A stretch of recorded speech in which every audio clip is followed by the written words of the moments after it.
TC presents Daebak K-Rambles, where a couple of friends review Korean dramas. And today, it is the last episode of season 2 of Daebak K-Rambles, and I'm so excited to talk about this drama, and I'm so excited to introduce my guests because it's multiple guests, all from the same podcast. Today, I'm joined by Minal, Poonam, and Sangeetha from Crash Landed on K-Dramas. Hello, ladies. How are you? Hello, Hello, Jessica. Jess. Thank you for having us over. Hi, Jess. I'm so happy to have you guys here, and it's pretty much a global podcast at this point because you guys are in India and in the UK, and then Yes. I'm in Florida, which is like it's nuts. I'm so glad that technology can bring us together. Absolutely. Absolutely. We So, are very happy to I don't be know. here. I am so excited. I'm like really excited for you guys to be here because we're going to be reviewing a very special K-drama that I think has touched a lot of people, especially here in the States, because it seemed like the reviews were pretty good for this drama. But I really wanted your perspective because the drama we'll be reviewing is Pachinko, and that is based on a book that I have not read. So I really wanted your perspective, and I like basically begged you guys to come on the podcast because you guys are wonderful. Plus, you guys had read the book. True. So you guys are coming at this from a totally different perspective. Yeah. Completely different So before we get perspective. started, yes, you guys, and we were talking before we got on Yes. the podcast, and I was like, oh, you guys are really gonna have something to say, so I'm excited. But before we start, Jess, I just wanted to ask you, did you find that this is like any other K-drama? No. This is, first of all, well, we'll get into it, We'll but get I into it, don't yeah. consider this a K-drama. Yes. Yeah. We'll get into it. So, before we get started, I always ask this question of my guests just so that people can get to know you guys better, just in case I haven't listened to your podcast before. So this is like background on your K-drama. What was your first K-drama? Mine was like many people crash landing on you when the pandemic started. That's how I got started. Mine Sangeetha? was Love in Her Bag, or it's also called Her Bag.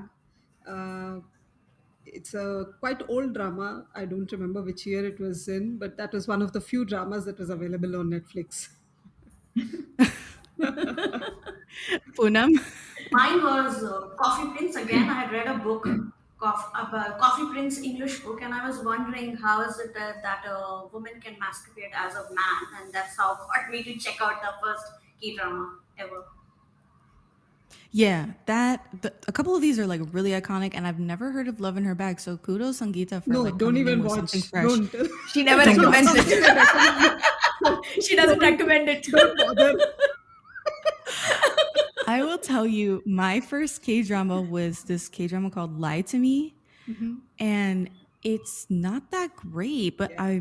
I don't know why it kept me in the game like for 10 years, because after that I watched Boys Over Flowers, which is like a gateway drug. But the first one that I watched, I was like, I don't know, but I guess it was kind of good, and like I the get the rest is feeling history. because I had a similar journey. So You understand, Sangeetha. Exactly. You get it. Like your first K-drama was not like a Yes. global phenomenon. Like, Totally. don't know how we're here right now, actually. What is your favorite K-drama or K-dramas? Wow, there are so many, and I think I listed quite a bit, didn't I, Jess, when you sent us that document? Yes. So the one kudos I give to K-dramas is they got me hooked to rom-com genre. I don't like rom-coms. I wasn't watching before, so they hooked me onto it. So Suspicious Partner, Cloy, Home Cha, Our Beloved Summer. I really love those. I also liked a lot of slice of life. So Prison Playbook, Reply 1988, those were great. Be melodramatic for the kind of women friendships where they're very quirky, funny. A lot of good thrillers as well. But I liked Hot Stuff League also. It's a very good K drama, but is not spoken as much as it should be, and I loved it. It's an out and out sports strategy Okay. drama. Very very good if people want to Yeah, I have go not away from seen those that genres. one. Yeah. I have to check it out. Yeah. Sangeetha? I watch all sorts of K dramas. I generally enjoy comedies more than anything else. Romance or not, I prefer comedies. But I started watching with, like I said, a very bad drama like Love in Her Bag. But after that, I've watched a lot of iconic K dramas and love a lot of them. My all time favorite, if I have to pick like one drama, I always say this, My Girl. But I Mm. like a lot of other ones like Oh My Ghost, Strong Woman Bong Soon. There are quite a lot of good dramas which I keep recommending to people, like Suspicious Partner and Legend of the Blue Sea. You cannot go wrong with that kind of Yes. dramas. They're thorough entertainers.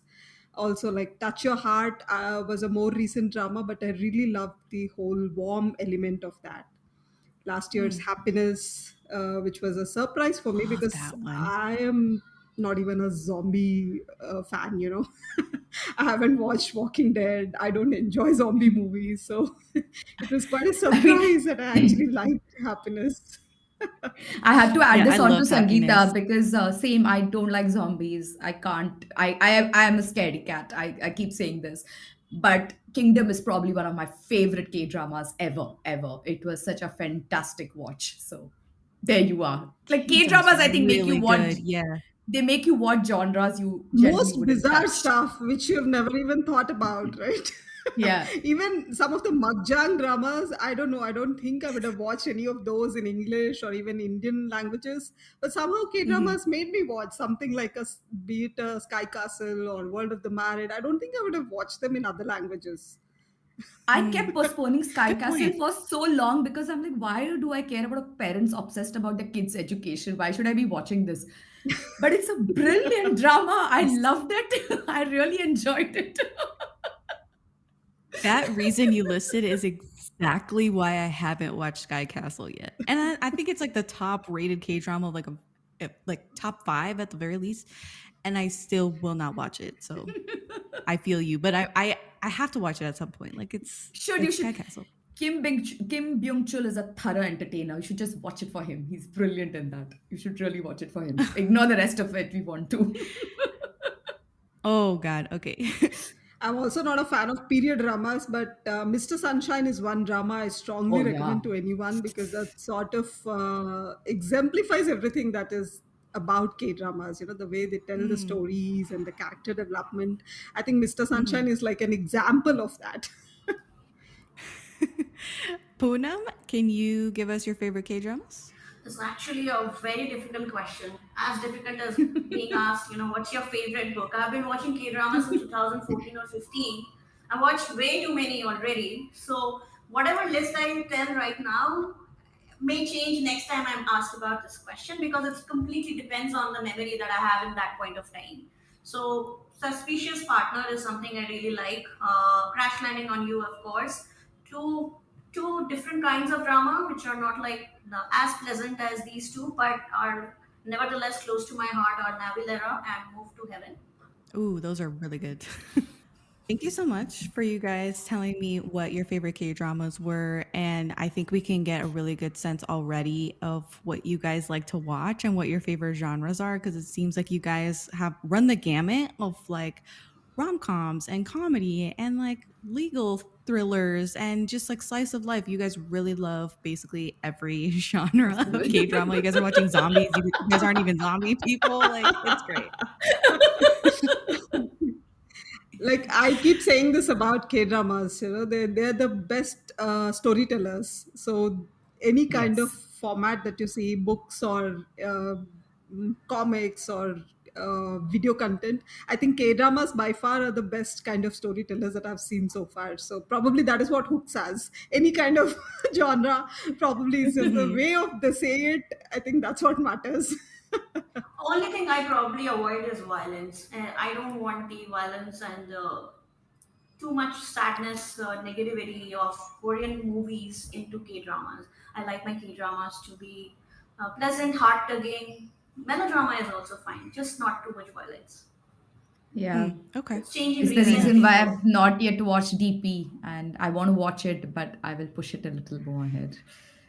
DP, I will say that it's groundbreaking and And a wonderful K-drama, but it doesn't feel like a K-drama, and it is very intense yeah. and emotionally taxing. So just beware, and like trigger warning, like all the trigger Yes, warnings, because it yes, covers like a absolutely. lot of tough subjects. So highly recommend it, but be aware. Okay, so housekeeping. If this is your first time listening, go ahead and subscribe on your favorite podcast app. We're on Apple Podcasts, Spotify, Google Podcasts, and many more. And if you like us, give us a review on Apple Podcasts. That goes such a long way for us. Come and check us out on social media to stay up to date on our latest episodes and reviews. You can find us on Twitter, Instagram, Facebook, and TikTok at Always Critic. Not at Always Critic. I always do that. That's our movie podcast. At ATC Daebak Pod. And if you're a fan, please consider becoming a patron. It's a great way for you to get involved and show your support. You can check out the page on patreon.com/alwayscriticpod. Okay, we are going to get started on our review of Pachinko. And I'll go ahead and read the Google/Wikipedia synopsis that I edited because I didn't like the Asian wiki, and it was like, I just wanted like a short and sweet thing. So here we go. Based on the New York Times bestselling novel of the same name by author and journalist Min Jin Lee, Pachinko is an American TV drama, a sweeping saga that chronicles the hopes and dreams of a Korean immigrant family across 4 generations as they leave their homeland in an indomitable quest to survive and thrive. And it aired originally from March to April 2022. It's only 8 episodes long, and it's directed by Kakonada, who has directed video shorts and documentaries. And then he did a movie called Columbus in 2017 with John Cho, which is really good. I highly recommend it if you like My Mister, because it definitely has that vibe with like these 2 people navigating life in this one small part of like the country. And it's very moving. So definitely give it a shot, especially if you like My Mister. That's the vibe. Justin Chan also co-directed, and he started as an actor in. I remember him from the Twilight movies, and he's also acted in the Drama World, which is like a spoof on like K dramas, which is really cool. He's directed Gook from 2017 and Blue Bayou from 2021, which was my top movie from the year 2021. It absolutely wrecked me. It broke my heart, and I highly recommend everyone watching Blue Bayou. So, interestingly enough, I feel like it's pretty rare for K dramas to have multiple directors. There are some that do co-directing, but in this case, for Kagonada and Justin Chan to split up the season, Kagonada did episodes 1, 2, 3, and 7, and Justin Chan did 4, 5, 6, and 8. I think that's really unique, and it kind of gives the drama a little bit different flavor from each director, and I feel like you can sense that from each of the episodes that they did. This Pachinko was also greatly influenced by the showrunner/series creator Soo-hyo, and she is a writer for The Killing, and she wrote Pachinko along with 7 other people per the IMDb for Pachinko, which is really cool. Now, I don't consider this a K-drama. Like, I think we should talk about this really quick right now, that I don't really consider Pachinko a K-drama. What are your thoughts on that? I agree. I felt like I was I would watching more agree. of a Western production. Same here. Yeah, I It can did find have more the solace thinking. Go ahead, Sunny. Yeah, go ahead. Yeah, so I did find it very Western in terms of everything from cinematography, from the pacing to the narrative style, even in to some extent the way they've represented both Korea and Japan. I think it's a very Western way of taking that kind of content. And this thought that it is not a K drama is the only way I can have a solace and only way I can make sense of what I watched. Yeah, this is not a K-drama. I think this is an American production, Yes, like through exactly. and through. Yes, Absolutely. In the exactly. feel of it and in the topics that are discussed as well, it feels very like mixed, like Korean American, Japanese American. It Right. feels that Yeah. way. Yes, yes. So just keep that in the back of your minds. I know that we're a K-drama podcast, and I initially, in my mind, I thought it was a K-drama, but it's not. It's definitely not a made in Korea K-drama. You know what Yeah. I'm saying? Right. That's true. Definitely. Yeah. So Pachinko stars Kim Min-na as Kim Sun-ja, and she's been in School 2017, and she's only done this is her only third drama series ever, and she's only done 2 movies. This is basically her breakout role, first starring role, and she auditioned even with no agent, which is like insane. The showrunners really wanted to just get the best actors for the part, and they didn't consider, oh, like, do they even look alike? They did not even care about that. They were like, we want the best actors for the job. And they auditioned everybody. Like, she had no agent. That's like crazy. So I'm so glad that they did, personally, that they branched out. And I think that we talk about this a lot on the Always the Critic podcast, is that we want more diversity. And the only way that we can do that is to audition and expand the pool. You know what I'm saying? Yes. Like, look at people who we haven't looked at before. True. And this has made her a star, personally. I think that she's a star now. Yeah. She's gracing the covers of Yep. magazines, and she's getting interviews, and she's really, I think she's on the up and up. So she co-stars with Lee Min-ho, Lee Min-ho as Kohan-soo, and this is basically his first project back since The King Eternal Monarch in 2020. He hadn't had to audition for a role in over 10 years since Boys Over Flowers back in 2009, which is nuts. I had no idea that that was like the way it works. Like, once you make it, they just offer you stuff. Like, Yes. I know that that's the way it is in the West, because I don't think a lot of like well-known actors, like Robert De Niro, for instance, I'm not sure if Robert De Niro is showing up to audition like for parts anymore. But I think there's a difference between like Lee Min-ho and Robert De Niro. So that was kind of mind blowing to me that he didn't really have to audition until now. And he took the part very seriously, and he was more than happy to audition and was really excited to get the part. So that was nice. We'll wrap up our cast with Youn Yuh-Jung as Kim Sun-ja, and she plays the older version of Sun-ja. She's a prolific actor, won Best Supporting Actor for her role in Minari at the Oscars a couple of years ago. And I really appreciate that they cast such a veteran actor in this role. I think that she's one of the best parts of the show. And we'll talk about that more for sure. Lastly, Jin Ha plays Beck Solomon, and he hasn't really done much, just a couple of TV series, and this is his first main role, which is really, really kind of interesting. So, all of this to ask, what did you think of Pachinko? I think let's make it very clear. We all three have read the book, so we were coming in with certain set of expectations or certain events in the book that we liked or we thought were crucial to the whole development of the character and the plot. Didn't play out as we thought it would in the series. So that's why it fell short of our expectations, if I have to put it very politely. On the acting front, Ooh. I loved I loved Sunja, Elder Sunja, which is Youn Yuh-Jung. I couldn't take my eyes off. I couldn't fast forward. I couldn't skip. Her face is so expressive. It's just I felt that she doesn't even need dialogues, and she will convey the emotions right away to you. I loved her. I was very impressed with Jin Ha. I had no idea who he is. I was seeing him for the first time in a drama, and I think he rocked the part of Solomon. And again, Solomon as a character in the book is very different from what is shown in the drama. But I still felt that Jin Ha rocked that part. So I was really, and the scenes which I really liked were between the grandmom and the grandson. Those were some of the nicest scenes that I thought which played out. So uh, I'm not as gung ho as all the reviews are glorifying Pachinko. But if you've read the book, I think there's going to be an amount of curiosity, and I think you should see and watch that drama. That's my view. Sangeetha? I wasn't so, like I said, it's a very different drama. It's not the typical K drama that you would go with. And they did say that it's going to be multiple seasons. So we knew that it's not going to come to a closure, right? So that was something I was clear in my mind.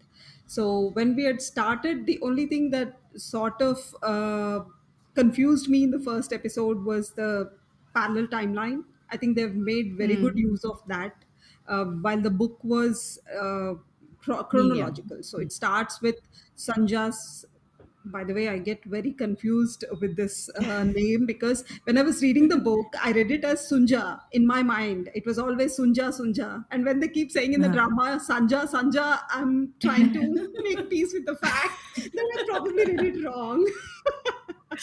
So the book actually starts with Sanja's father's childhood, in fact. So it is a chronological order. So that is why initially I was a little confused with that.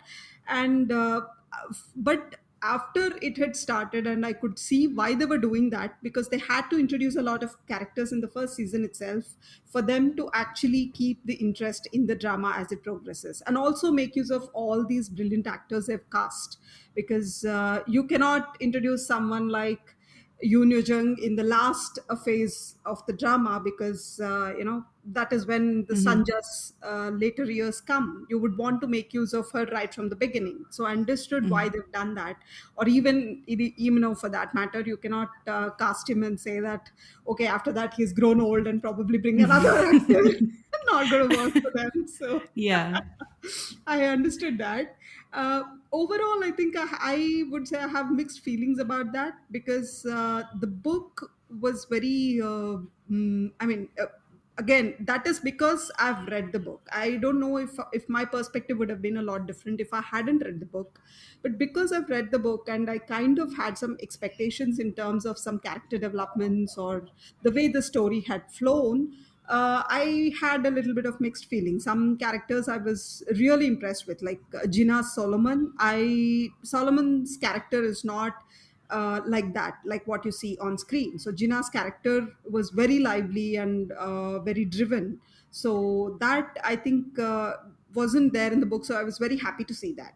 But at the same time, there are some other characters or other things that happen in the book that in the drama that sort of leave you a little disappointed, where you feel that okay, maybe I should have seen a little more of that, maybe I should have got Mm, to see what exactly happened there, because visual medium gives you a lot of scope to show what is not there in the book, or True. translate something that is there in the book in a better way on screen. Again, it mhm. works for and against you also, because once you've made up your mind about a few characters, it's very difficult Change. to make Yeah. up that doesn't translate on screen, right? So that was my view on the drama. But I actually Poonam? liked the parallel timeline. Sorry, but I actually Yeah, liked them. I liked Okay. exactly, how they showed Yeah. and connect with the exactly. Yeah. characters. Yeah. Mm. Poonam? Yeah, so I am used to, I'm a much big reader, so I'm used to seeing these book productions being adapted into screen productions. I'm used to seeing that. So with that, you have a lot of tolerance for small creative licenses.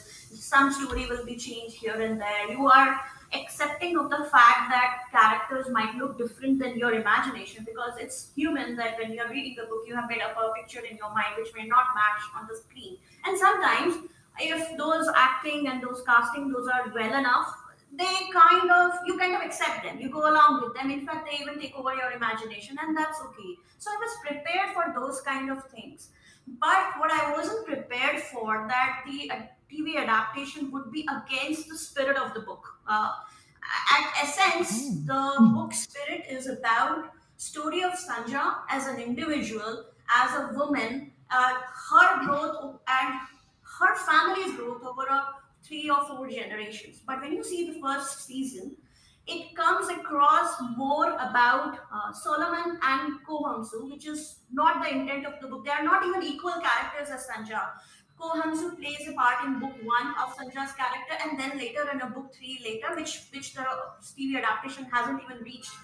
And obviously, Solomon is the grandson, and his part comes later, and that's okay. But his character is not this vital principal character as they made it out to be. Why I don't like this? Because it's very hard to find well-fleshed women characters, female characters. It is very hard to find about little struggles that women go through in their inner lives. Let's forget the occupation alone. There is a reason why Sanja's mother Yangjin did not teach her. Sanja is illiterate. Why? Because she thought there's no use in her life as a woman as it is. And you know book builds up this very well, but these things, a woman's struggle, her inner life doesn't even come along. I like the fact that the drama ends on Sanja trying to, find her own voice, and she's trying to sell that kimchi outside. That I like. It was brought back some focus on the women, but it was not there. Again, it's not just Sanja's story, and Sangeetha and Minal, you can correct me if wrong. It is also a story of Young-Jin, Sanja's mother, and Sanja in the first part. It is also a story of Kyung-hee and Sanja in the third book. Kyung-hee comes across as this helpless woman who has been sheltered all her life. And then later she's just shown sick. So this is not, when I talk about the core, this is what I mean. And this core doesn't come across well in the drama. It is definitely well made. I can see an expensive production. I have no issues with four timelines being together. I understand that you may have to take creative liberties. One thing that I could not, I mean, a lot of cast is different from the book, and I could accept that. What I could not accept was elevation of Ko Hansu, and I think that happened because they cast a big star like him, and his backstory is completely fabricated. Book mentions just one Yeah. paragraph that he's son of a drunken orange farmer, and that's about it. This There is no whole backstory What? to there is no There's no backstory to backstory Hansu's to character. Hansu.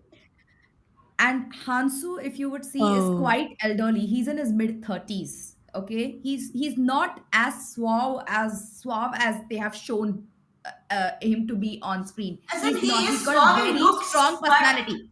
Overall, the drama is tending towards this immigrants and racism kind of perspective. So I think a lot of these things will be toned down. The actual Yeah, struggle of this woman who had gone through a lot of these, problems in life, these struggles in life, and she is from the book. If I have to sort of say it in one word, it is endurance. It's about that woman's endurance. If you notice, yeah, Pachinko starts with that word. It actually says that these people have endured. But if you ask me, having seen season one, have I got that impression? No. I don't see mm, that it's a story of endurance. It's more about uh, these problems of immigrants, the kind of the perceptions of immigrants, like the Zenichi Koreans. That is what they're called. They're called Zenichis in Japan. So how these guys are perceived and their struggles, and because especially through Solomon, they've tried to portray that a lot. Probably that speaks to the Western audience, and maybe that's why they've done that. But that's the kind of line they're trying to take, which is not the case. I mean, the actual story is not that. That is fine if that is how they want to show this story. That is okay. But I'm saying that's the perception that I got. That it's a story of immigrants and not really about endurance. so I'm going to give my thoughts. My thoughts are vastly different from all of your thoughts on the show. I will say that I was very impressed in episode one when we come in and we see all of these converging timelines and the editing style. And of course, the cinematography is very grand and beautiful. And I was very enchanted by Sanja's story. I loved all of her childhood and all of those sequences. I thought they were beautiful. And I just found that the show had a lot to say. It was a very rich text, and that it was about like the will to live and the struggle to survive and the love of a parent and a lot of racism and what does home mean to you, generational trauma, and the power of food and memory, which was a big part of the show as well, language being tied to identity, and the pachinko game. And I was trying to like figure out this puzzle piece because without reading the book, I don't know how much pachinko the game plays into the story or plays into the poetry of like this story. So I was trying to find meaning in a lot of things, and I did a little research, and maybe we can get into this in spoilers, in the spoiler section. But I do feel like towards the end of the show, like maybe halfway through the show, I was like, this is starting to feel like we're losing the like crux of it, like the I feel like the story of Sanja is so compelling, and that's like the best part of the show. And I loved seeing her journey, and I love seeing her grow up, and I wanted to see more of that. And every time they like cut away to like 1989, I was like left wanting more, you know what I'm saying? yes. So the 1989 parts were like fine. At first I was like, this is really good. And then I was like, I don't know if I care that much about like what's happening in 1989 and what Solomon is trying to do, because I don't think Solomon was Someone was very charismatic, but also I found him very complicated, and I'm not sure if he was a likable character. So for me, I was like, okay, I don't really want to see Solomon that much. I understand that he's struggling, and I understand that his journey is tied implicitly with what his grandmother went through, and it has to do a lot with what are the different struggles of each generation. And the generation that came before is always going to say some version of I went to school, I walked to school every day uphill both ways, which doesn't make sense. Like, you can't walk to school uphill one way and then still uphill again, like going home. So that's like the concept of the show, this concept of I struggled more than you did, so like stop complaining. And I don't know if I liked that angle so much. It was very relevant, and it definitely happens. And it happens to me too. I come from a Happens Hispanic to all of household, us. and that happens too. Yeah, it happens to all of us, Happens where to it's all of like, us. Yeah. why are you, yeah, like what is this first world problem that you're like talking about? Because I had to struggle, I had to like, immigrate, I did all this stuff for you to have a better life. But then when we're living this better life, our problems seem so small to the previous generation. And like they look down on us for that.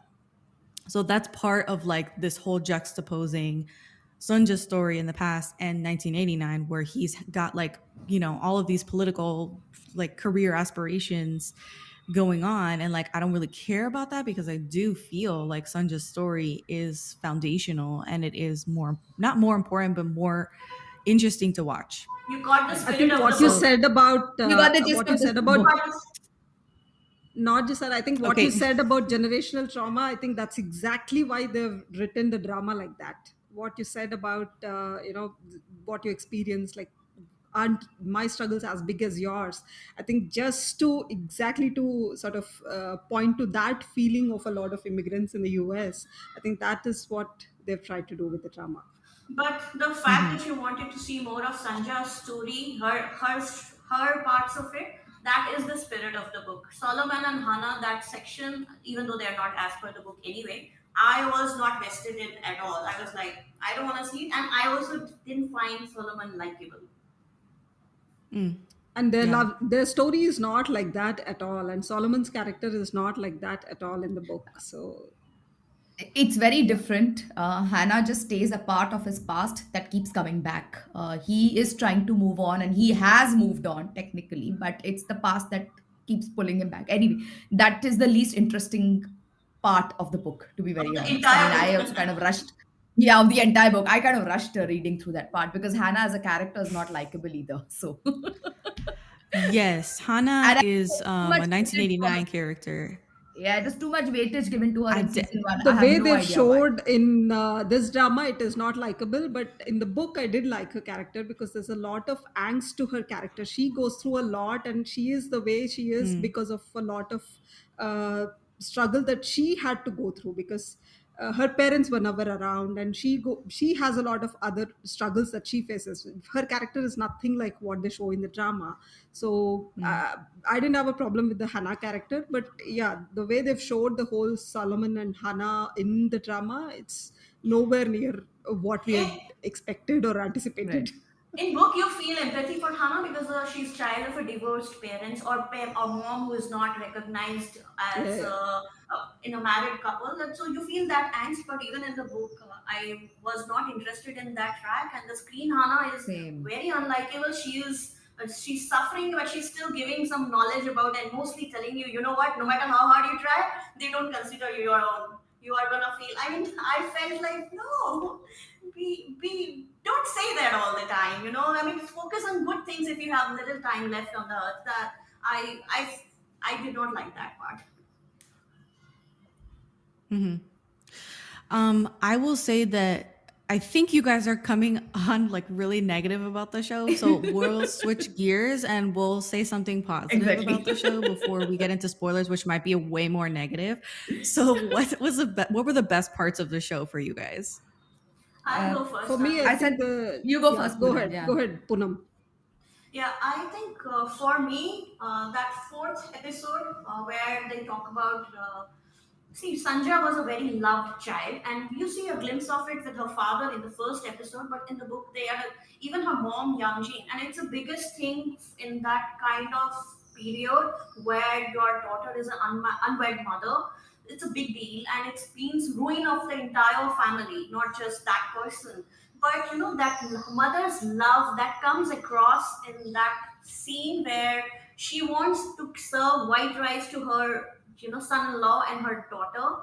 And then later, when she reaches Osaka and Kyunghee serves white rice. Actually, Kyunghee is a very warm, heartwarming character in the book, and she's like Sanja's biggest ally.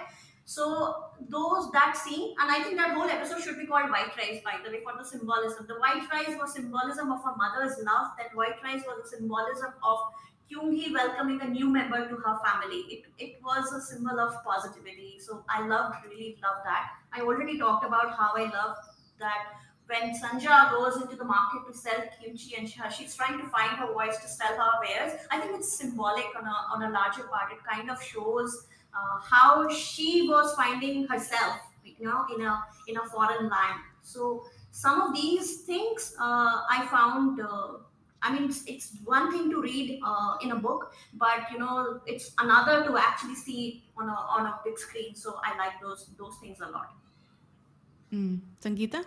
I liked Sanja's childhood parts a lot because the bond she shares with her father and how she comes into her own, how her love for with her, I mean her family's love for her has shaped her, right? So even though she comes from such a background where her mom doesn't want her to study or get educated, but at the same time she's a very strong girl who's emotionally very collected, and she knows what to do in the right kind of situation. Like say when she has to sell that watch, she has some presence of mind to think about that, and she has a presence of mind to not think about, okay, what will be the consequences of this. For me right now, getting that money is important more than anything else, so let's do this. And she's very detached about it.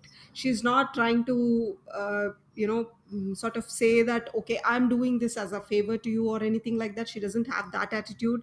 Or at the same time, she's not doing like, because you have taken me in, let me pay you my debt. She's not doing that. She's like, okay, these are my family, now this is what I own, let me just sell this and take care of my family, which is the ethos that she has built, her parents have built in her. So I think that those things have come out very well.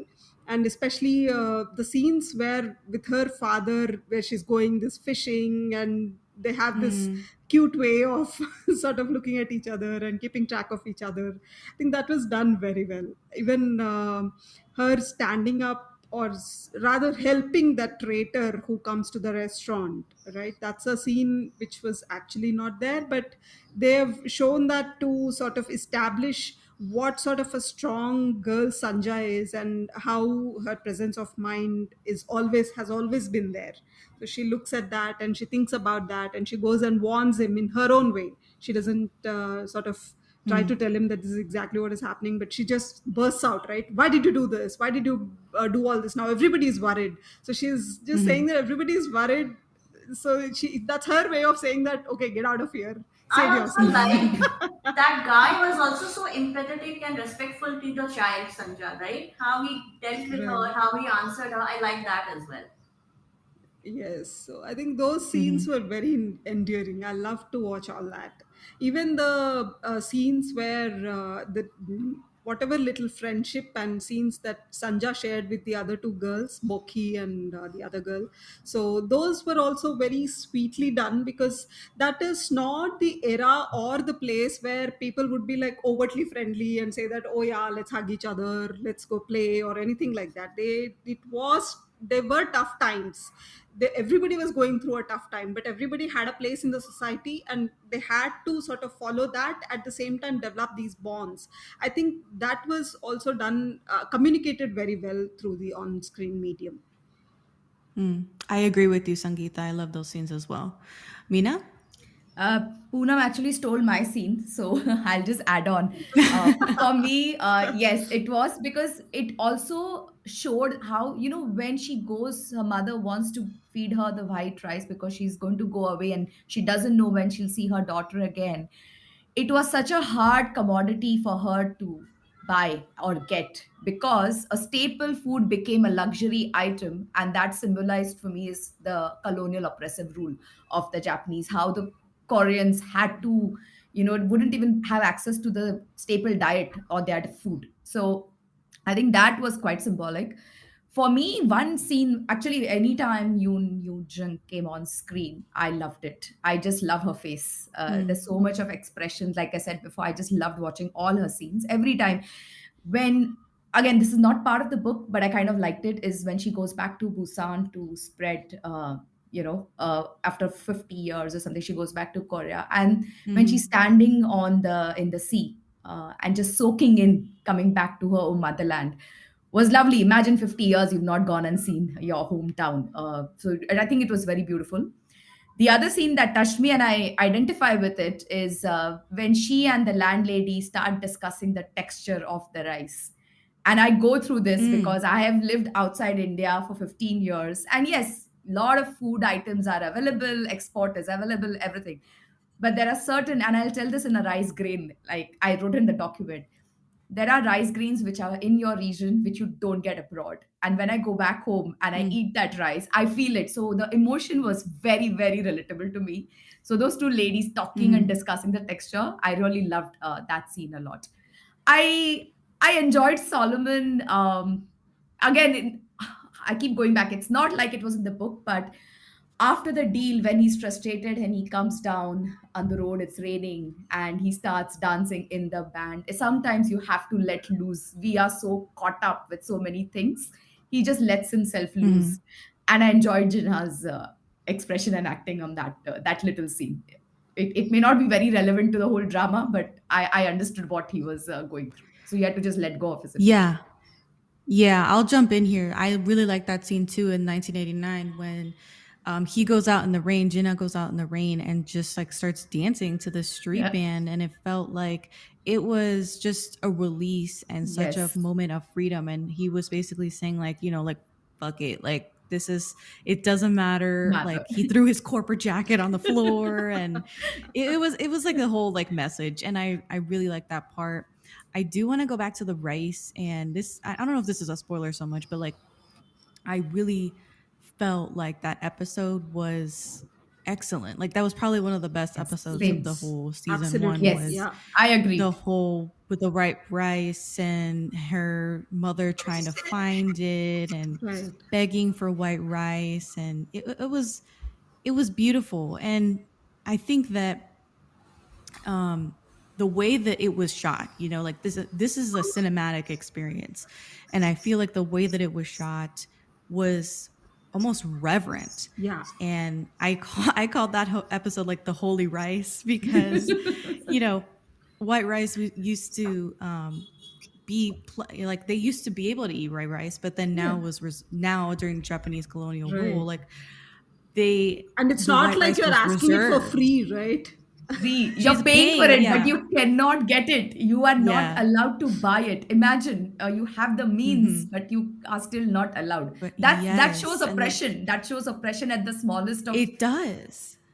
Yes, that the white rice is reserved for the Japanese elite in Korea. So they can't even have something that is distinctly theirs, something that's grown on their land, something that, belonged to them before. And it's very, beautiful and sad and all these things. But, the symbol of status and sacrifice and this last taste of home before she leaves Korea.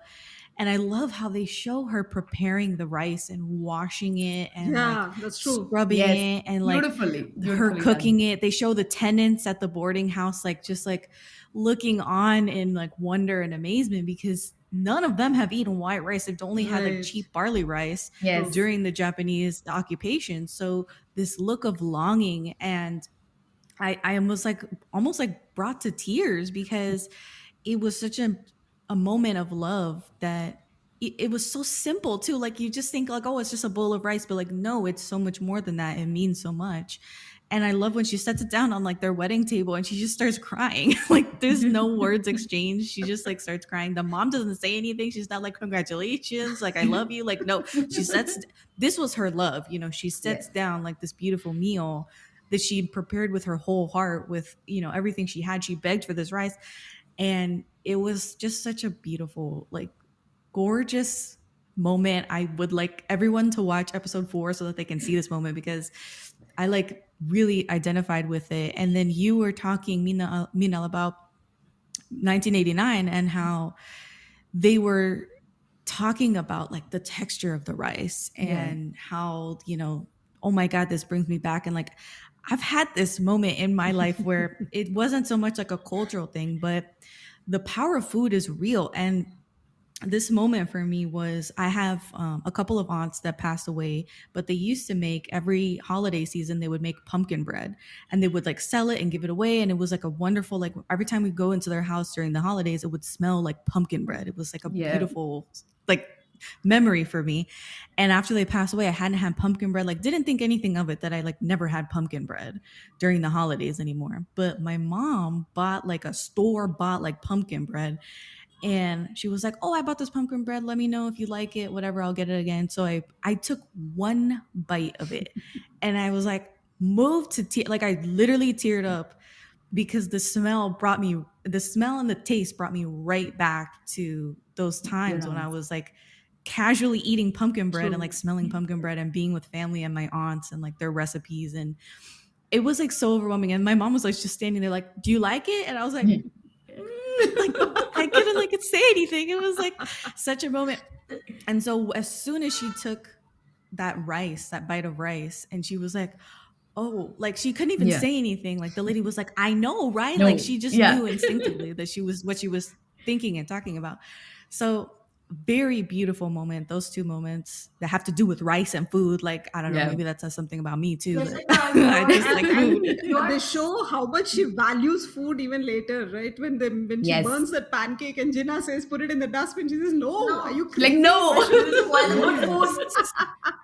But Jessica, what you Mhm. said about the smell reminds me other scene in Pachinko, which I actually wrote as one of the other scenes that I love is when Kyungi washes the clothes that she has got from Korea, Yeah, and she's like, right. "Oh, there must still be smell there. Why give you?" And Kyungi is like immediately apologetic, and then she's like, "It was not smelling good," and Sanja knows in her heart the futility of not keeping those clothes unwashed, and she just breaks down in front of Kyungi, and she's like, "When is this going to get better? Am I not supposed to feel Mm. less?" It was all smell thing. She was still relying on to her smell of her homeland. You Mhm. know which scene it took me back to when Bokchu and Jung Hyung meet in weightlifting ferry, and she washes his handkerchief, and that's his mom's handkerchief, and he loses it. He's like, Oh. "Why did you wash it? Why did you iron it? The smell is gone." So it took me back to that scene. So that Mhm. it's I it's think a K memory dramas and are the thing you teaching this. associate. Yeah, K dramas are teaching this lesson that if you think you have borrowed something from somebody, probably don't wash them without checking with them. You're absolutely right. You're right. So before we get any deeper into spoilers, what would you give this show out of 5 soju bottles? So we'll go Two Poonam and a first. half, and that's me being very liberal. Okay, Sangeetha. I would give it a 3.5 because I would have loved to give it a 4, but for Kohansu's character. Okay, I Mina. think if that character Oh, came out the way I had imagined it, I think it would have been a 4 for me. okay. You know what? We'll start with his character when we move into spoiler section. Okay, Mina. Three for me. 3. Yeah. Okay, for me, I'll give it a 4 just because I feel like it is very much prestige television and it does have a lot to say. And I really enjoyed a lot of the performances and a lot of the sequences, although some just didn't work for me.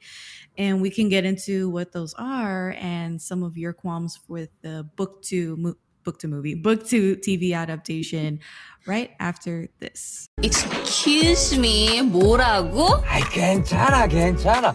You know I have no 친구. Oh, sorry. Swear disgusting shit. Okay, so we're on the other side of spoilers, and I know that you guys have a lot of thoughts on the differences between the book and the TV show. And I think we can start wherever you guys want to. I know you guys have a lot of thoughts. Yeah, I wanted to know from Minal and Sangeetha, what were the things that screenplay, the TV adaptation had, which were not there in the book, but they enjoyed it and they were like, Okay, that's a good thing. I hadn't thought of that. Happy to see this. So I'll go back to the same scene where she goes back to Korea, which is not there in the book. And I loved her one scene where Mozasu says, I've already eaten. I don't want this. She's like, who's buying it for you? It's like, I'm full, but I'm still going to have my favorite. I don't remember, was it a Hmm. fish cake or I don't know what it was, but she wanted to have that street food. And She bought then two. So she bought she two. bought That's two what. And of he them, says, and I he don't said need that it. I don't want it. Yeah. I don't want. And she's like, who's buying it for you? I'm not going to buy it for you. I'm buying it for myself. And her walking into the sea and just standing there, staring at the land, staring beyond the horizon, soaking in. Because at that same point, she never thought she would ever get to see her homeland again. And to be back where she grew up was fantastic to watch. And yes, I craved that in the book as well, but I'm glad that they brought it here. And not Mhm. exactly the scene, but I actually liked the interviews of the real is it Zaichini? Am I is that what's the name those Zainichi. women are called? Janichi. Zainichi. Zanichi women. So I quite liked that they gave that 2-3 minute footage to their experience. I would like to hear more of their stories, of course. So yeah, those two things Mhm. I quite liked. That's what I would pick. One of those stories actually was really interesting because she said, I grew up so harshly. One of those Zainichi stories at the very end of the show I said, I can't be grew up kind to so people. harshly that I'm unkind to people. I I'm can't be generally kind to people. very Yeah. unkind. I can't be kind to people. And Yeah. I was like, whoa, that's like mind blowing. Because again, like I was saying before spoilers, that sometimes it feels like they're belittling our experience. Feels like they're belittling our experience because they went through so much. And that's the case here, like with her, because she's probably like very weary of everybody and distrustful of people. And it felt like almost like a reason for the previous generation just being harsh. Right. For True. me, the scenes follow up to what Minal said. Actually, Sanja going back to Korea, but more than all the rest of the scenes, what I liked was her interaction with Kim Yam Gok, one of the helper girls Yes. that she grew up He, with, because that scene really made me feel good, because in the book it is not a very good thing that happens to those girls. Yes. They hint Mm-hmm. Yes. at probably those two girls being ending up as comfort women. Here also she still talks about the other woman, saying that don't know what happened to her after she went to that factory. That was an allusion to comfort women in the book. They don't spell it out clearly, but from the way they've written it and the time period, you can think, I mean, probably that is what they are hinting at. But because seeing her on screen actually made me feel happy, because okay, whatever happened, whatever struggles she had gone through, they haven't shown any of that, but at least she's old, she's grown old, she's living a comfortable life, and she's happy in Korea. I think that was a very reassuring. And the other scene which I spoke about in Sanja's childhood, where she tells this guy that you have to go. I mean, she tells him that everybody's worried because of the things that you said at the tavern. That was not really in the book. That doesn't happen. Mm-hmm. That scene and the whole sequence was not there. They did that to show Sanja's character, and also what happened to traitors in that age, what happened to people who spoke their mind in that age. So Mm-hmm. that scene was also very good. That was touching and also historic. So I have to say that I'm half Cuban and I grew up in Miami, so I grew up around a lot of Cubans and a lot of my friends were Cuban, and Cuba is currently a communist country. And a lot of people who live in South Florida have a story like this where they're like, "Oh yeah, my father, my grandfather, my uncle, no whatever. Like they got taken Mm. and we didn't see them for months, Yes. and we didn't know if they were going to like die in prison or they were going to kill him or whatever, or so and so got, they have all these stories. And one of them was like one story was, we didn't see my father for all this time, he was taken, and we managed to like get out of the country, but like it wasn't until we were on the tarmac that we even saw him and knew he was alive. Like they just like brought him, and we got on the plane and we didn't know if they were going to stop the plane and like make us get off the plane. There was like all this uncertainty and fear. And so when these parts were happening in the past sequences with Sanja's husband and all of the agitators, as they were called, I was like very sensitive toward it because I was like, this is I know it's real in the context of this historical like event, but like it's happening now. Like it happens now. No. So Yes. I was very attuned to that, and I was very much touched by those stories where, Sanja's like trying to figure out what happened. She's like, I don't even know my husband because apparently he was also a communist, like, but like working for workers' rights and speaking out against the Japanese government. That's also and the emperor. actually a deviation from the book because Deviation, he's not, yes. it is not. No, He is It is not the book. working for the In communists. the book, Isaac is arrested, He's not. but because of something somebody in his congregation did it just by association. He was actually It's an by African association. gentleman. Yeah. Yeah, and basically because He of was the just religion doing more his than job. anything else, because he was this preacher. So that is Correct. That that's is a- actually kind of what I figured, but they do make it seem like he is like a ringleader of some Right. sort. He's not. But I mean, just from his personality and his demeanor, I was like, this doesn't track. But I guess, Exactly. like, they really wanted that like element where he was definitely at fault, like not at fault, you know what I'm saying, but like guilty of what they're yeah, charging him with. yeah. Yeah. By the way, But So he I'm gonna isn't. jump. I like Isaac the is such a actor. gentle character. Yeah, Go I on, like the please. actor as well as the character. So I wanted to see more of Isaac in season one for sure, because book is also a lot about how Isaac and Sanja become a family.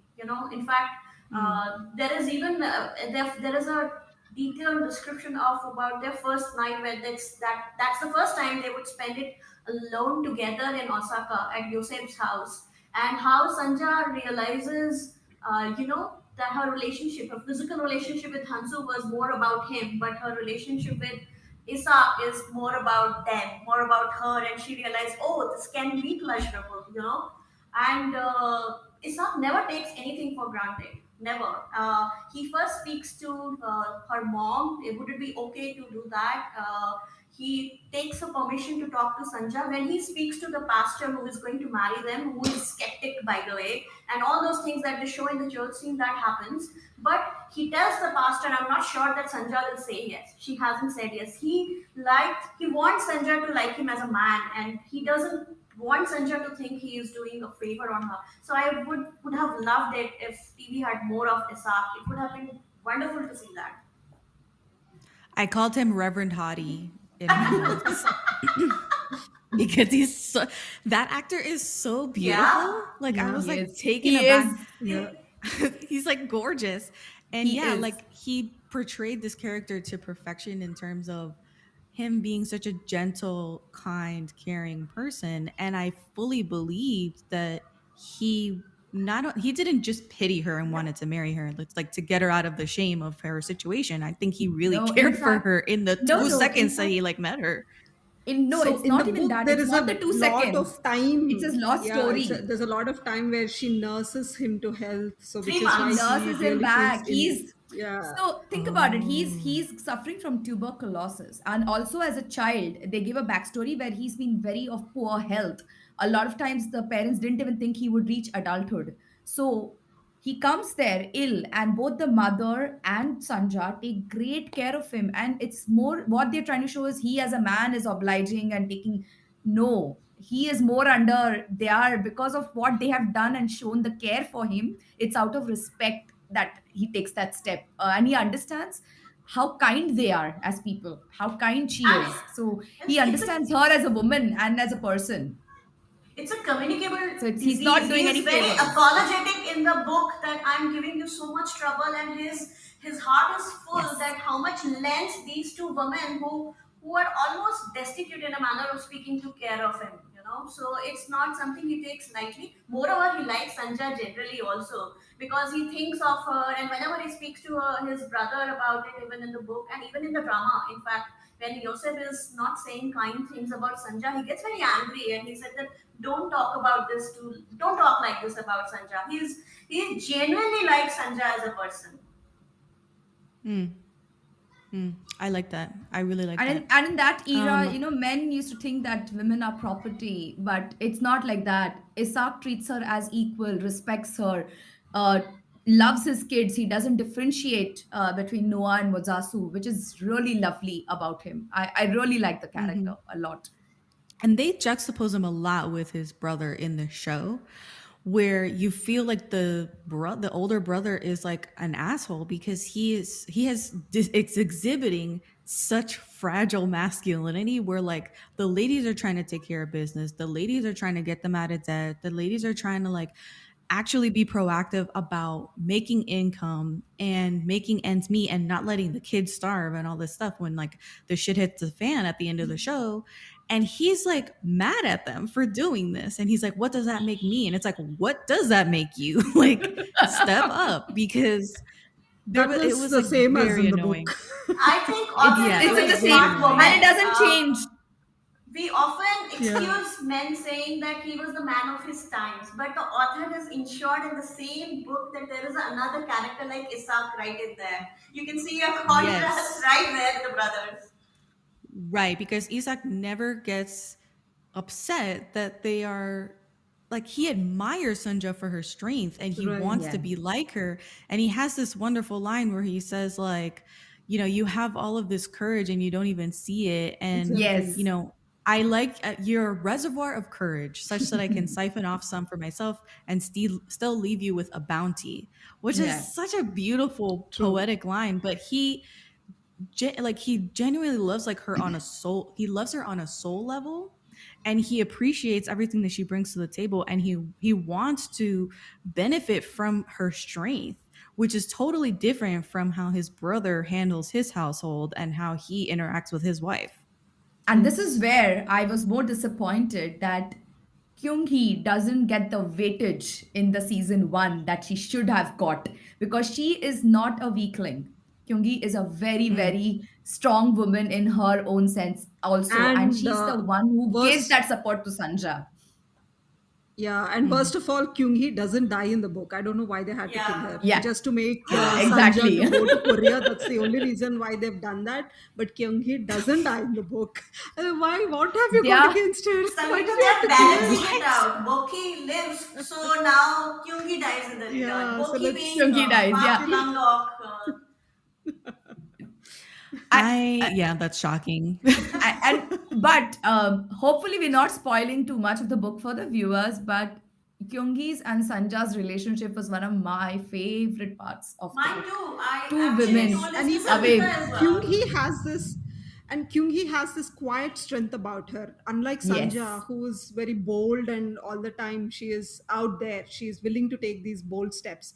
Kyung Hee doesn't. She's still, like Poonam said, there are men of the times and there are women of the time. So women who are abiding by the rules of the land, rules of the time, and she's one of those. She's just quietly going about her life, listening to whatever her husband has to tell her. Like if you see, she still says that she still looks for validation from her husband. So that is how her character is throughout, but she has that quiet strength about herself. And the book keeps describing her as this very pretty and very womanly looking ladylike woman. Yeah. So she knows that about herself. She uses that to her advantage, and she knows that who what kind of people she can interact with, and she can charm her way and that sort of a thing. So you can see that she's also not somebody who doesn't know how to deal with people. She knows her strengths and she uses that to her advantage, which is Mm. not yet completely exhibited in season 1, is what I would say. Yeah, And you by the find that way, she's the very elegant, but she's Yes. not very, forthcoming as far as like street yeah, I'm smarts go. hoping Like Right. she's it not will but very she happen articulate. in is. a season 2 where Kyunghee will get Hopefully. some more exposure because she is the one who makes it home for Sanja after Isa. It's her who Sanja would rely on, or major part of her life. And the kimchi is made by Kyungi. It's her recipe. Yeah. She is the formidable cook in the house, not Sanja. Kyungi is the one who makes the food, and Sanja is the one is the salesperson, and she Who is goes the and Yeah. sells? Yes. Okay, so I feel like that's a major blunder. Honestly, like I feel like this is a major blunder of the show because they make it seem like Sunja is like taking the reins on like making the kimchi and that she is the one leading the charge on the recipe or like the making of the kimchi. And Kyungi is just helping her out. Like she's Yeah. she not makes the one bringing the recipe That's what, and like like I said. cooking the kimchi. Yeah. No, Sanja That's not is her the That's strength. one nuts. taking She doesn't charge in try the to sense cook. that she is the ideas person and she he is the forces person who her. will take Her it out. idea is her. He is a visionary, but it's Kyungi who is skilled. She's famous in Osaka, and she even in the book Isak praises her a lot. Her cooking, they love her The cooking, food. so it's her recipe. Yeah. Wow. Okay, so I'm gonna jump all the way back to episode 1 because I really liked the concept of the shaman. Like they show basically Sunja's mom going to the Ah, shaman so that she can bless this baby because she had had like 3 miscarriages three and she really miscarriages. Yeah. wanted the child. Yeah. So, but then it seemed like shamanism was like outlawed in like uh occupied Korea, but it was like I looked it up and it wasn't. They were trying to like not outlaw, but like phase out shamanism to Shintoism, but they weren't necessarily outlawed. So I was like, why all this secrecy? Like, why is her like shaman robes like in a box? Like she can't, like it was like hush hush. And it's because shamans wear white like as part of their robes and stuff. Like they have colorful robes and stuff, but they also wear white. And wearing white was outlawed in occupied Korea. Yes. So and I had like this whole thing. So I'll like, I not wrote, I didn't write this. I read this article on wearing white in Korea and how it's so symbolic. So shamans wore white and is considered a clean color that keeps bad spirits away, but it also expresses earnestness and willingness to overcome sadness. And in Korea, there's a deep tradition of wearing white clothing, not just for mourning, but also because they prefer it in its reverence for white, the symbolic meaning of cleanliness and innocence. And in Confucian philosophy, those colors are considered like those things are considered to be lowly. However, white was distorted, the color white was distorted during the Japanese imperialism. And during Japanese occupation, the Japanese assigned a political interpretation to Koreans wearing white. And so they outlawed it because they thought that they were like in perpetual mourning for their country being occupied and taken over. So they were like, nobody can wear white because they thought it was like a statement. And instead of like them not wearing white anymore in Korea, the Koreans like almost all of them were like, yes, we're just gonna wear white now, like in resistance against Japanese imperialism. So I love that the color white like changes like perspective, like the symbolism of white changes throughout Korean history. And today, like it's not really a thing, but I love that it is like the Japanese didn't let me put this way, like the Japanese thought it was a sign of resistance, but then because they thought it, the Koreans actually turned it into a sign of resistance. So I found it kind of cool that throughout the show she does kind of wear white. Yeah. Like Sunja is Right. wearing Yes. lighter colors and white, and she's not wearing like very colorful things. So I found it like almost like an underlying symbolic thing that unless you look it up, you don't realize that they're like resisting the Japanese colonialism or imperialism, True. which That's is kind true. of cool. I mean, I did not know about that. This whole shaman robes and white thing. I did not know about that. Something else that I noticed, and this was in the 1989 sequence where Solomon stays like in his childhood room or something like that, and he finds 2 small wooden ducks, and like he's like, "What is this?" And like throws Right. it on the floor. Immediately when I saw the ducks, I was like, "Oh, that represents a marriage." And it's a gift from Boki, Right. right? In the drama.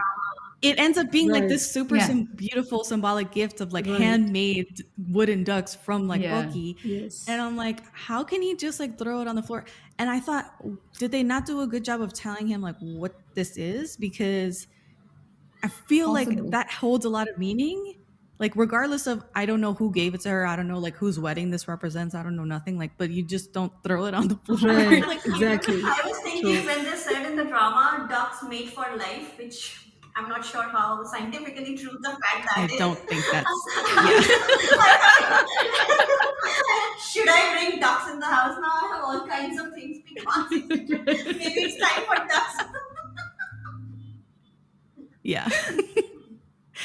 I loved little Sunja. So there's Sanja with so she's like in her teenage years and then into like adulthood, and then there's older Sunja in 1989, but then there was like a like child Sunja.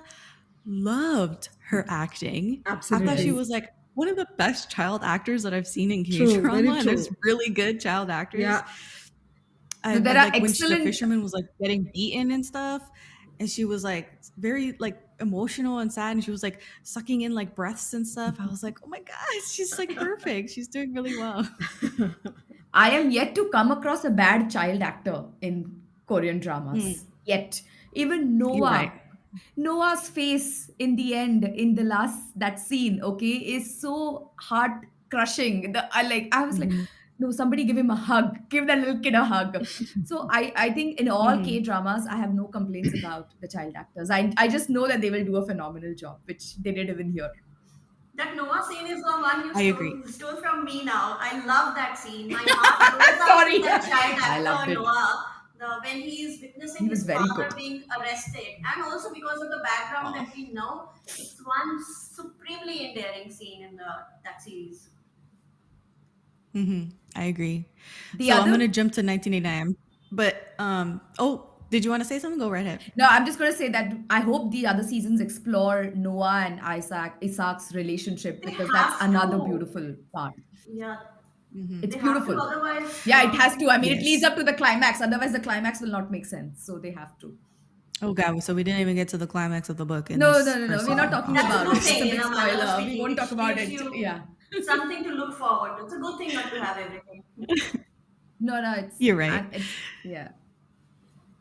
So in 1989, I do want to like touch on some of the things that happened in 1989, because there seems to be overt and not overt racism toward Koreans in Japan in 1989, especially like you know Solomon going through his life and in the business world and stuff. Like in America, like they're not telling him why like he got passed up for the job promotion. And I'm like, okay, if he did well, if they like, it's unspoken that it was a racial thing. okay, before that, And he's not sent in the book. He doesn't come back to Korea for that particular deal. He comes to Korea, that deal just happens. So Yeah. And that's He another grabs his chance at that got change. you. point. Why? Okay, I so mean, that that's whole sequence where so he it's says added that for the in. promotion I need to get in, right? That doesn't happen. It's not about the promotion. It's not about that particular deal. He just Wow. happens to come to Korea, and after that, this deal happens to, like, he doesn't have a white boss. Also in the book, he has a Japanese boss, Kazu. Yeah. So he puts him, What? yes. Yes, yes. Yes, yes. So he puts him on that. but I felt That's okay, that Jess. I think discrimination that's acute. I felt that discrimination acutely in Jin Ha, as in Solomon's interaction with his friends at a party. Where he reminds him that you said something unkind to me. You told me your father said this about the Koreans, or Yeah. even when the friend who is trying to portray that today they are equals. Even when he says, I'm forgetting the actual words. Even when he speaks normally, it feels like that he is discriminating. Saying, for example, okay, you don't look like a Korean is also a manner of discrimination. He says something to the effect. So I felt those acutely in Solomon's conversations with A lot other of people. those scenes, even the supermarket scene where the owner says that all you Koreans do is come and steal and all this, still the supermarket, that was outright racism, because he did not even try to find out if Hannah drove him to that or he did it himself, because he knew Hannah and he knew what kind of a girl she is, but still he doesn't suspect her. And he says, all you Koreans come and do this.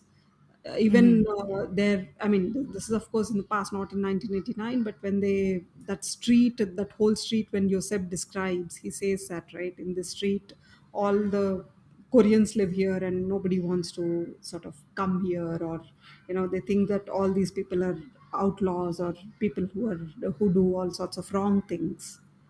So Yeah. I found that his mantra of like times have changed was a little tough to swallow because I get that he wants to get the lady to sell her property. But at what cost? Like the old ways should make way for the new ways was his like whole thing. But I feel like the show is trying to say like what are we without our past? We are what came before. And the love and longing in every like family photo on the expensive piano that Sunja has, he feels like no connection to them at all. And I feel like all of us have this moment where we look at old family photos or old photos and we're like, I know that we're supposed to feel like something for these Right. people, but I don't know them. Like I never knew them or I was never close to them. And like their stories get lost. And like you And said, when Solomon says that, right? Would your mhm, grandmother, if she were here, would you have made her sign? And he says mm, that no. Actually, that scene doesn't even feel very convincing. It doesn't even feel that mhm, he's saying it very mhm, sincerely, because he doesn't yes, have that kind of, till that time he doesn't have that kind of conversations or bond or anything with his grandmother till then. All the time he's only sort of, like we discussed earlier, he was only criticizing her, like, do you think my struggles are less, or just I because. agree. Yeah. I agree that I don't know why, but it feels very insincere when he says like, no, don't sign. And she is like, struggling to like even put the pen to paper because, she's like juxtaposing this situation, but with like a game. And that's like a Right. running theme throughout the show, like that everything's a game and like Pachinko's a game and all this True. Pachinko's the stuff. game. And The she was gamble. like, and she was like, I feel like this is a loss, basically. Even though on paper it looks like I'm winning because they're giving me all this money for my like little spit of land. But because of the way I was treated and how cruelly Koreans were treated back in the day, this vast fortune feels like a loss to me because it doesn't in no way make up for what happened. True.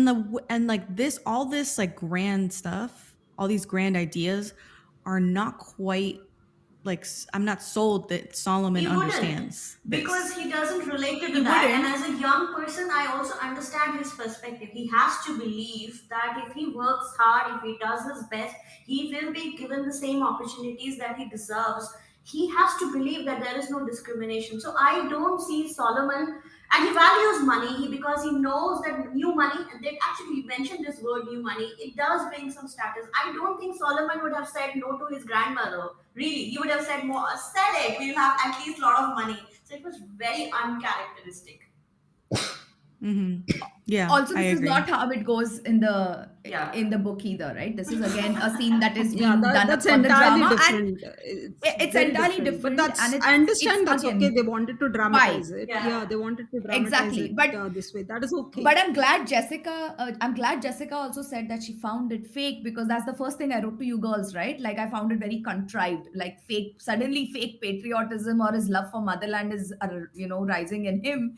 He's not that kind of a person. He's Mm-hmm. been brought up completely different. So it just didn't fit in with the narrative. But I understand from the audience perspective why they had to bring that scene in and get that emotional flow in. So yeah, I get it. That's okay. I am not very critical of that part. Same thing. I'm okay to Something accept a else. lot of Oh, scene go ahead. changes like these, and I didn't mind it. It's just Yeah. that like Jessica caught on naturally, instinctively, that did not come across as natural or organic. Yeah. So that means the Mm-hmm. audience will also feel Yeah. it. Yeah.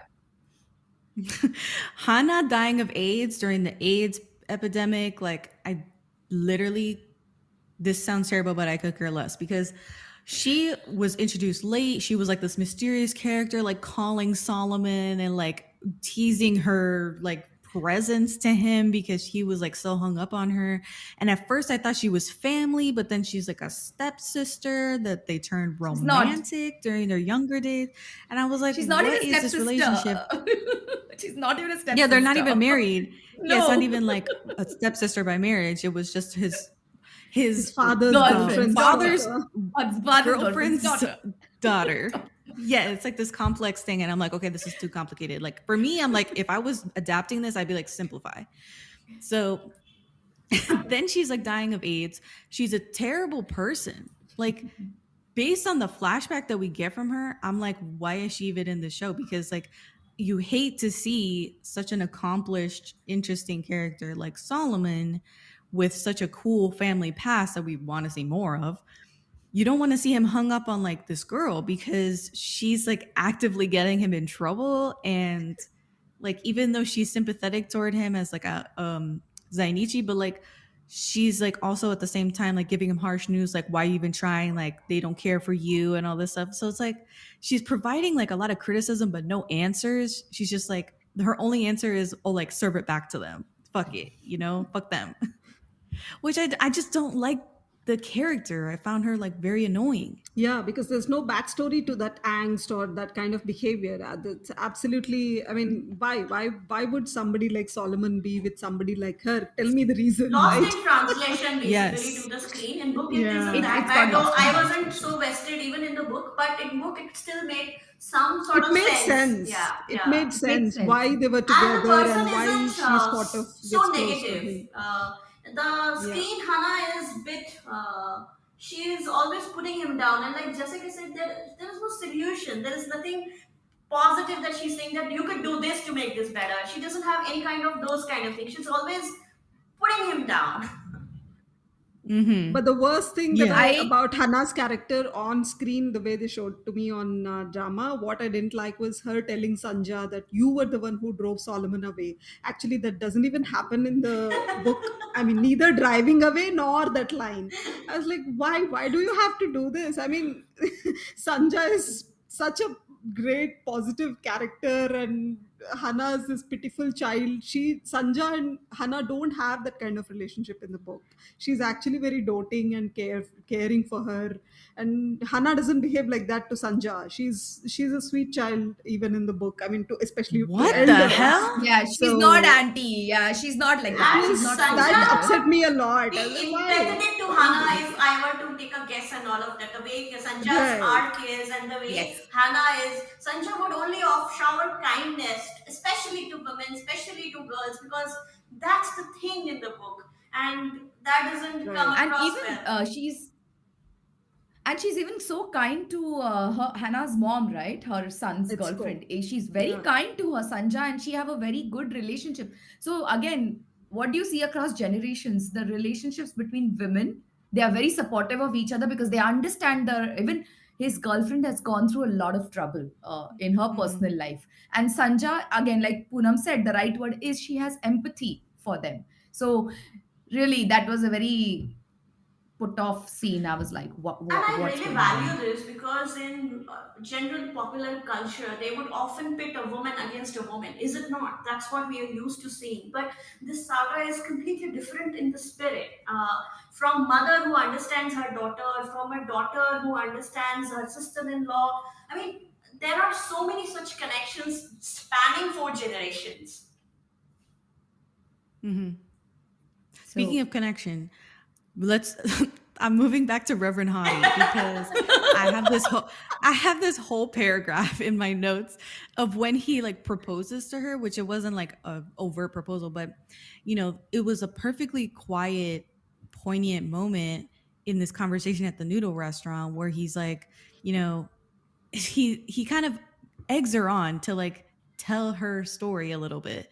And she says like, you know, my child will want for nothing, and she invokes her father's promise and gives this stirring speech about how her father was an outcast too, and that she shouldn't even be here, and that she won't give up the baby. And he's so humbled by her, and the way that he cautiously and respectfully asks her if she can forsake her homeland and move away with someone else, if she can forget that man, if she could, with enough time, care for somebody else. And her acting here, because I think I want to say that she was acting well throughout, like this actress, but in this particular point, you see her thinking it over and cry over it, and then ultimately decide yes, that she can do this, she can, you know, be with him. And In for the someone book, so young to do that was impressive. In the book, you can read inner thoughts of Isaac when he's doing the making his proposal. The 2 sentences that he says that you mentioned, one is, oh no, you didn't mention this one, but he also asks, in time, Can you come to love me as a man and a husband? And the second thing, and he feels very regretful saying this, and can you, with time, can you forget him? I mean, the fact that he has to even say it, and he just says this one sentence referring to other man, and he feels bad about it, but it's so important to him that he actually says it to her. And she, in the book, she says that she actually thinks that an answer comes very quickly. Yes, she realizes that he has seen him for a while now, and he's such a kind man. It would be a very easy thing to love him. So that restaurant scene where they both eat is actually, that conversation is actually a very good conversation even in book. I really wanted to see Isaac more. Yeah, I really like the guy as well as the character. Yes. Biggest complaint: Isak didn't get enough screen time because he's Yes. wonderful. His character is beautiful. Even in credits, I wanted to see him dance, and even there, I don't see much of him. I love, Kim Min Ha dancing in that credits. I really like that. And I was like, oh, I actually paused and tried to see the actor who's playing Isak's dance. He just gets barely 2 scenes there. So I'm going to touch on Lee Min-ho's character because I think there's an argument to be made that Lee Min-ho is actually, this is like the best he's ever acted. And I think that one of you said that he wasn't very convincing as like a villain. And I kind of feel like he was convincing up until he got his own episode. And like he has like his own like tragedy that happens to him. He had like he lived through this earthquake. He lost his father. He became a gangster, saved the gangster that was like there with him. It was like this whole thing, this whole backstory that you'd say never happened in the book. Yes. What did you guys feel about that episode? Because I had really mixed feelings about it. At first I was like, this is really cool. And then I was like, what is this serving? Like, because I don't think it's his story at all. Like, I think it's Sunja's story and her family. And even though like he's the seed, but like why are we having this whole episode just for like a Lee Min-ho like showcase? Before that, I want to ask you one question. So you said that as a villain, he was convincing till that time. So did you really think that he was a villain till that time? Did you feel that he had a villainous character? Okay. Yeah. Why did you think think so, Jessica? That's what I want to know. Why did you think that Minal was villainish? I think that, first of all, I feel like the villagers were definitely afraid of him, even though they're like, he gives fair prices. I was like, no, he's like, people are trying to get away from him, like get out of his path. And you can tell that he has a lot of experience like already, even though he seems pretty young to me. So, when he shows up and the officials there are like, oh yeah, you just need to like go say hi to this guy and, give him an envelope every month or whatever. And he was like, I'm not saying hi to him. I'm just giving him an envelope. That's my hello. I was like, okay, I feel you. Like, I understand that he is like a no nonsense kind of dude. Doesn't need to show respect where other people do. And I think that he doesn't quite soften to Sunja. Like, I've seen Lee Min-ho and other things, and I'm like, this is not like soft Lee Min-ho. He is very intimidating. And even though he's like telling her like all these stories, like, oh yeah, I went to America, this is where we are, and this is Japan, and in Japan you can see all these different things, and they have like lights and electricity in every house, and he's like talking to her and kind of like manipulating her into believing that he has something that she wants, or he is kind of enticing in some way. And I felt that was very predatory. And as soon as he saw her, he was like, who is that? And I was like, that's very predatory too, because he's watching her and like, keeping tabs on her this whole time before they ever like get together. So I found that like all negative, like very villainous. And then even like when they're together and they like have sex, I'm like, this is not like an equal relationship. You know what I'm saying? It never was. So it never was. It never will be. It never came across as romance to me. I was like, this is problematic, and she doesn't realize it. And I think that the showrunner should get jail time for that reveal in the episode where he says, I thought you knew what this was. I have a family. I have a wife and 3 daughters. Like, when he said that, I was like, oh shit. Like, that was a massive, like, I haven't read the book. I didn't even think, he has like a family in Japan. So the reveal for that was like diabolical. So, No, even in the Yes, book, it is that's pretty much diabolical. the same. It's the same. Yes. Oh, Yeah, perfect. It is it's the very same. same, It very is the same. So same. when in the book also when But it comes, you're what like, you what said the about yeah, but what you said about Limino's character and his portrayal, right? The actual Kohansu is probably 20 times more.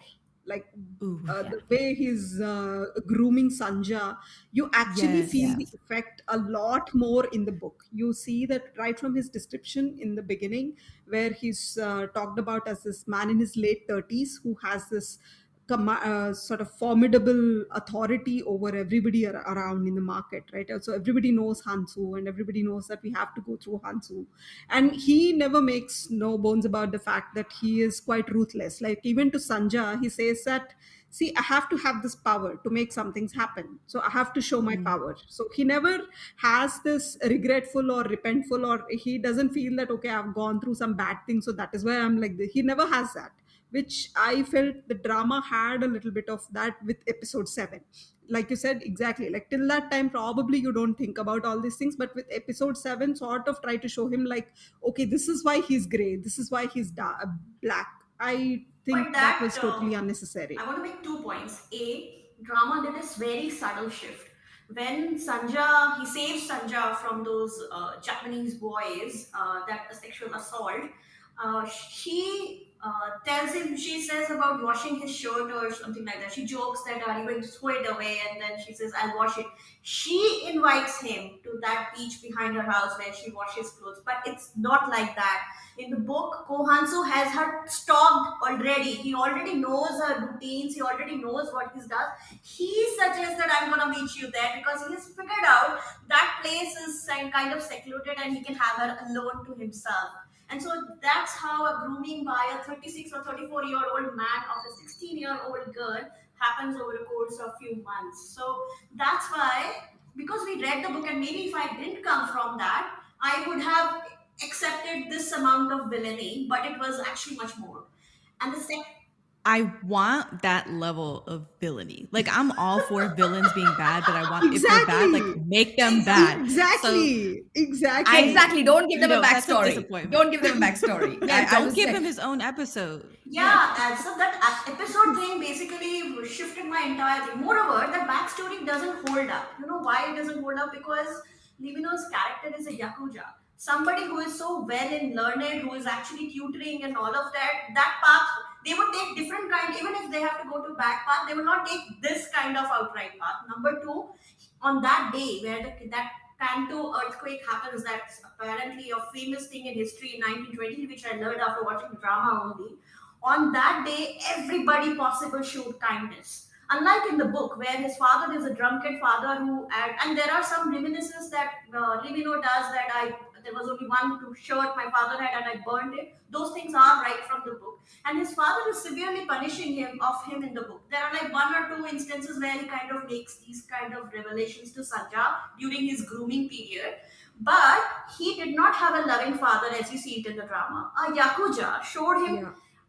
unprecedented amount of kindness that day, and he even adopted him as a son. So what made you go so wrong that you tell your wife so cruelly that don't need to do any, you can be free of your conjugal activities, or I have a son, you couldn't even give that to me. For me, that line made Limino the actual villain, then the rest of the thing did for me, then that whole backdrop did for Mm. me. I'm gonna jump off that because I feel like the final episode also has like a very villainous like moment with him where it's after They the go to father has Japan. been arrested yeah, and Hansu finally speaks with his son Noah. Noah and asks him why he takes the long way to school. He knows all this stuff about Noah. He's been watching this whole time. And little Noah says it's because his father liked hearing the piano music from a nearby home. And Hansu tells him to take the shortcut from now on and don't be a fool. And there's this fundamental difference between the men that the Reverend Hadi is a compassionate dreamer while Hansu is a heartless realist. And Absolutely. I love that conversation that he has with little Noah. And this is like very formative, in my opinion, because we still don't know what the hell happened to Noah. Right. For I'm the hoping show. season 2 That's will true. bring us more of Noah because he's a very important character and a character Very important worth character. watching. Moreover, Mm-hmm. in book, Isak and Hansu never meet like they do in the drama, by the way. And where he is so, Oh. he's so denigrating of Isak. You don't know how to wear suits. Like, yeah, this is the most important thing I look for when I choose a man in my life. What kind of suits do you wear? Yeah, it was a very, I don't want to say half-baked insult, but it felt like they placed more meaning on it than maybe the audience saw in it. And like they were trying to get cute with it, you know what I'm saying? Like trying to get fresh with the symbolism and like all these layers to this conversation that he has in the suit shop, in the tailor shop. And I'm like, I don't care. Like they didn't need to meet. In my opinion, they didn't need to meet. Exactly. Even the way the drama flowed. They don't meet. They didn't Yeah. need to But they don't meet. They don't meet. They don't need to And meet. they were trying to portray where Eamon was feeling this jealousy, insecurity with Isak. I don't think Hansu as a character cared less about these feelings, to be very honest. He was very Yeah, obsessed he about cared having for the control over son. Sanja. He couldn't have cared. Why he would Yeah, follow he her doesn't care. throughout the multiple generation and countries as well. Purely because he cared badly for the son and he had 3 daughters. In fact, when he tells Sanja for the Yeah. first time that I have a family, in the book he tells her, we can live together, I'll take care of you with whatever you want, we can have more children. Like he wants more children with her. That's how he sees Sanja. Yeah, Child she's just bearer. childbearer. Sun I was gonna bearer, say a cow, sun but then I bearer, was like, not that's not quite not. right. Yes, a sun bearer. Yeah, He's a sun she's bearer. basically That's like a what he sees. concubine that's like giving him Exactly. sons. That's versus, how he like, that's his real how he wife who's talks giving to him her. daughters. Actually, that is what he proposes to her, saying that you Yeah. can be here and I Yeah. can look after you and you can be my second family, sort of a thing, and I will live with Yeah. my wife and my family In there. drama, So that's exactly what he says to her in the book. In drama, she replies very well to him though. She tells him, "You are only offering me a life of shame," or something on those lines. He tells her, "I was offering you so much," and she said, "No, you offered me just shame."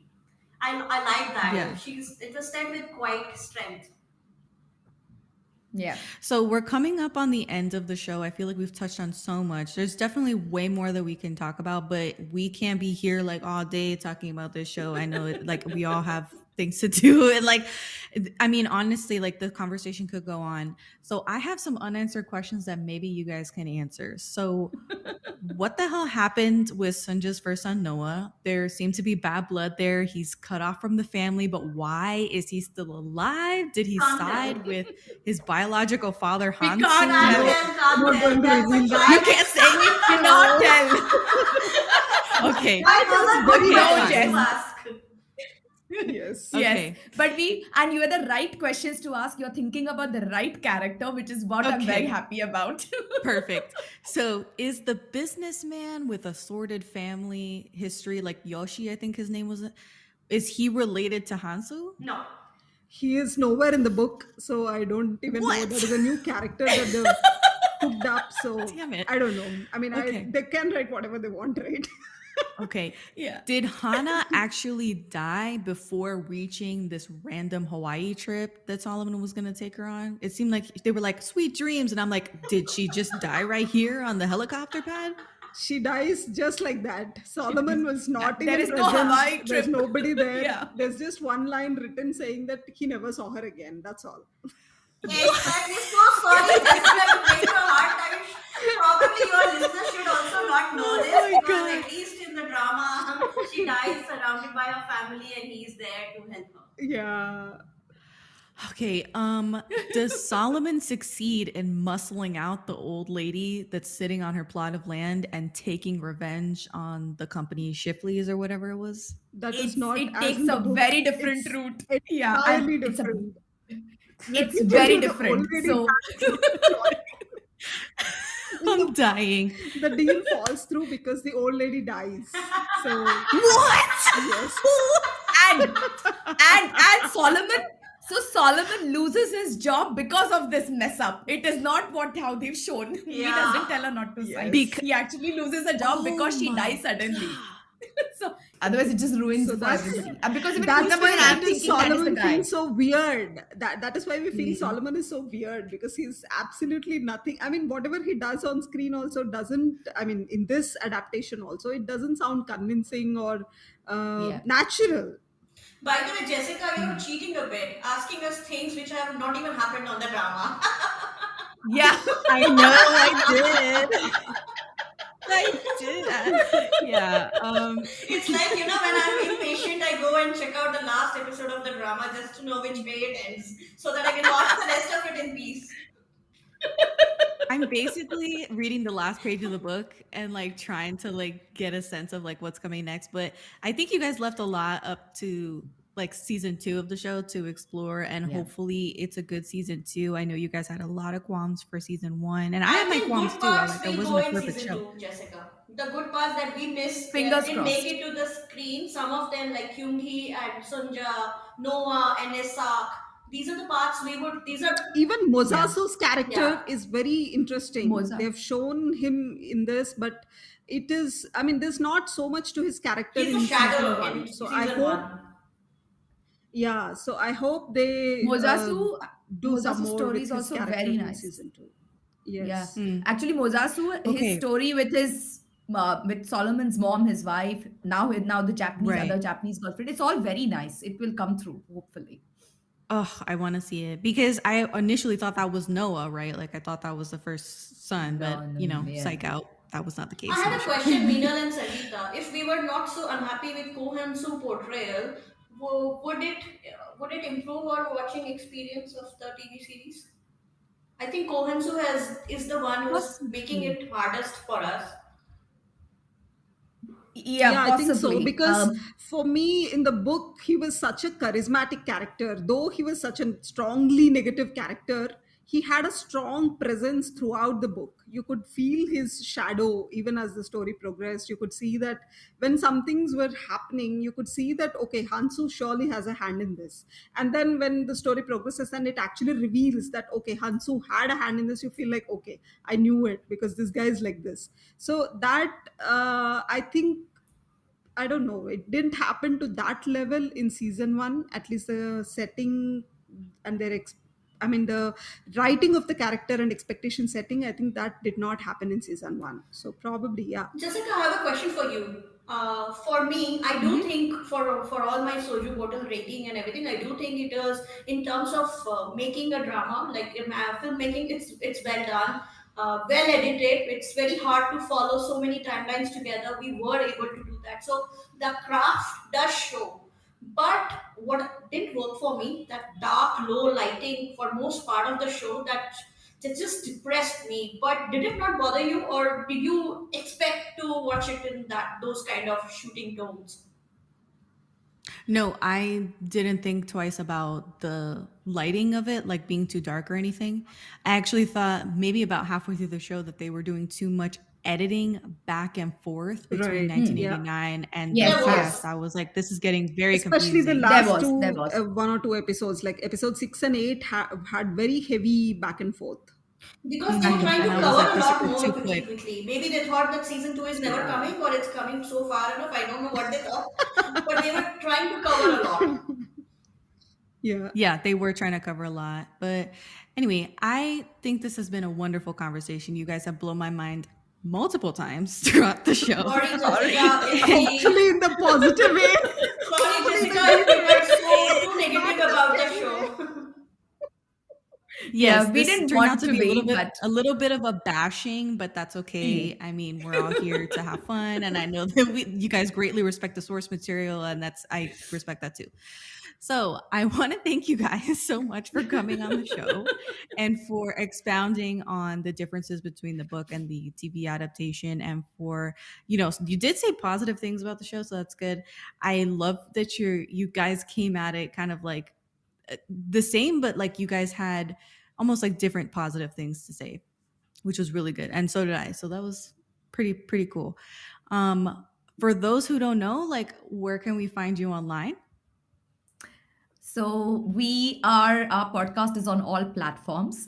It's crash landed on K-Dramas. We also have our Insta and Twitter page, and I will share that links with you so you can put them in the episode notes for the listeners. Yes, absolutely. I will have all of your info in the show notes for anyone who wants to follow them on Instagram at Crash Landed on K-Dramas and listen to their podcast, because obviously we're all friends here. K-Drama world is big enough Yes. for everybody. And like this, Daebak has gone like global, which is crazy. Yay. Thank you so much. Thank you, This has Jessica. been so much Thanks, for having Jessica, us for quite a having us. ride. Pleasure to Yes, speak with you guys are Bye. welcome back. That's been our show. Hopefully, we come back I'm for a Jessica. happier drama. Oh yeah. Yes, Yes. hopefully we do come back for a happier drama so that we're not Actually, like so you negative. should come But over. Yeah. You should come over now so that Yes, we can have me over. discuss one happy drama. Yes. That's been our show. I'm Jessica, and this has been Daebak K-Rambles Podcast.